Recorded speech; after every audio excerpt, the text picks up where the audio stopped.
Pour les différentes actions, je vais essayer de les scinder en trois catégories. Il s'agit bien évidemment des activités d'engagement communautaire, des activités à l'endroit des écoles, c'est-à-dire l'éducation, et des activités d'économie, c'est-à-dire la création d'entreprises pour améliorer l'économie des communautés riveraines. Donc, quand on revient au niveau des activités d'engagement communautaire, nous avons pu organiser au cours du deuxième trimestre 2022 413 réunions de sensibilisation sur les règles du parc.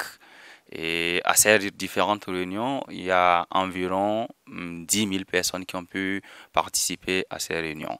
En dehors de cela, nous avons organisé une activité avec les communautés du village d'Alpha Kwara pour essayer de nettoyer, une campagne de salubrité pour nettoyer le village d'Alpha Kwara. Après cela, il y a des activités de recrutement des éco-tangos. Les éco-tangos, ce sont les agents sensibilisateurs que nous avons recrutés pour, dans un premier temps, sensibiliser les éleveurs et les agriculteurs parce que ce sont les deux principales activités autour de la périphérie du parc. Après cela, il y a eu des activités d'éducation, c'est-à-dire appui aux écoles riveraines du parc. Et dans ce sens, nous avons recruté 12 enseignants communautaires qui ont donné des cours tout au long de l'année scolaire dans 9 différentes écoles de la périphérie du parc W.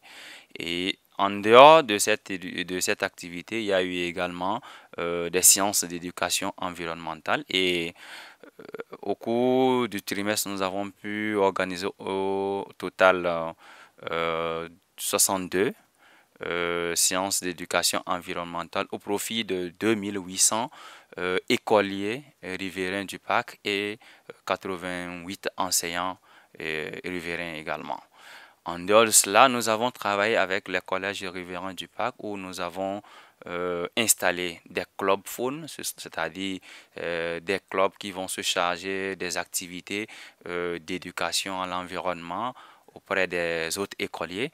Et au total, nous avons les séances ont connu la participation de 242 écoliers qui ont, dans un premier temps, bénéficié des sensibilisations sur les règles du parc, sur l'environnement, qui ont à leur tour organisé également des séances de restitution auprès des autres écoliers.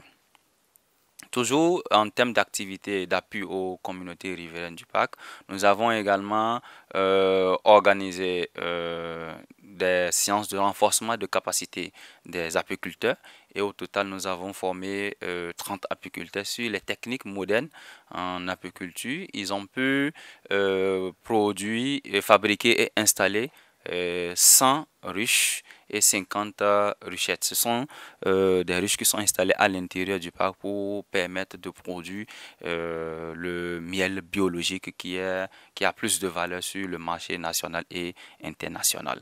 En dehors de cela, nous avons travaillé avec les pêcheurs riverains du parc où nous leur avons donné des autorisations pour qu'ils aillent pêcher. Et au total, à la fin de la campagne, ils ont pu pêcher environ 17,5 tonnes de poissons.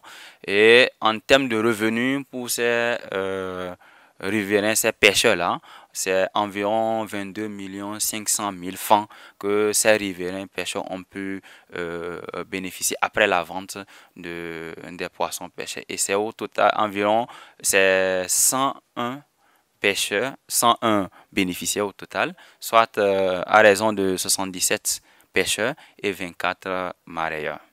Voilà un peu de façon synthétique les activités que nous avons pu mener au cours du deuxième trimestre de 2022 au profit des communautés riveraines du parc. En termes d'activités planifiées pour le trimestre à venir, à venir, nous allons poursuivre les activités de sensibilisation dans les villages riverains du parc. Nous allons déployer les équipes Tango pour les sensibilisations des éleveurs autour de la périphérie du parc. On prévoit au cours du trimestre organisé une activité pour évaluer un peu l'impact de nos activités sur les communautés riveraines. On va également continuer à faire l'étude qui va permettre d'élaborer le plan d'utilisation des terres.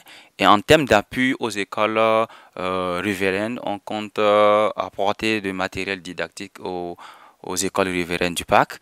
Et les apiculteurs également, on va poursuivre les renforcements de capacité afin de pouvoir récolter du miel de qualité vers la fin de l'année.